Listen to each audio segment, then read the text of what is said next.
दिल्ली शराब नीति केस में गिरफ्तारी और रिमांड के खिलाफ अरविंद केजरीवाल की याचिका पर सुप्रीम कोर्ट में शुक्रवार 3 मई को 2 घंटे जोरदार बहस हुई। इस दौरान अदालत ने एक बड़ी बात कह दी जो केजरीवाल और आम आदमी पार्टी के लिए उम्मीद की किरण साबित हो सकती है। जी हां, सुनवाई के लिए सुप्रीम कोर्ट ने ईडी से कहा कि वो चुनावों के कारण अरविंद केजरीवाल की अंतरिम जमानत पर विचार कर सकता है। जस्टिस संजीव खन्ना और जस्टिस दीपांकर दत्ता की बेंच ने कहा कि गिरफ्तारी और रिमांड को लेकर समय लगेगा तो हम अंतरिम जमानत याचिका पर सुनवाई पर विचार कर सकते हैं।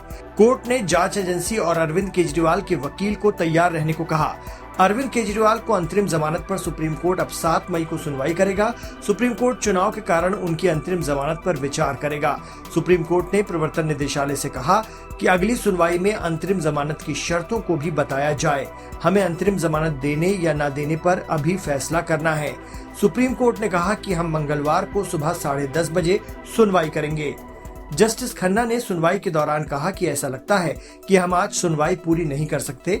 मैं स्पष्ट कर दूं, हम चुनाव के कारण अंतरिम जमानत पर विचार कर सकते हैं। इस पर ईडी के वकील ने संजय सिंह का हवाला दिया। उन्होंने कहा कि देखिए संजय सिंह क्या बयान दे रहे हैं कि हम आज कुछ नहीं कह रहे हैं, लेकिन हम पूछ सकते हैं। मंगलवार को तैयार रहें। दूसरा सवाल यह है कि क्या केजरीवाल को सरकारी फाइलों पर साइन करना चाहिए। इस पर ईडी के वकील ने कहा कि माय लॉर्ड्स के इस बयान को बढ़ा चढ़ाकर पेश किया जाएगा।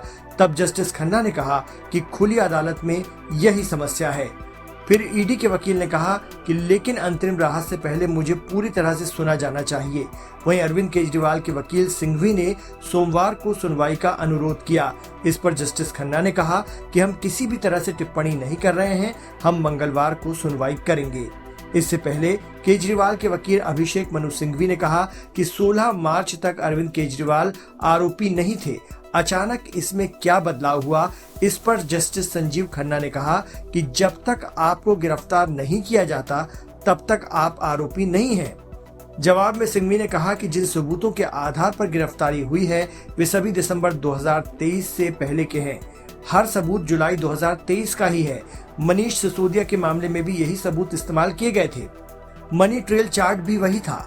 आपको बता दें कि इससे पहले 30 अप्रैल को कोर्ट ने केजरीवाल की गिरफ्तारी की टाइमिंग पर सवाल उठाए थे और पूछा था कि चुनाव से ठीक पहले ही गिरफ्तारी क्यों हुई। बहरहाल अब सबकी नजरें 7 मई को होने वाली सुनवाई पर रहेगी।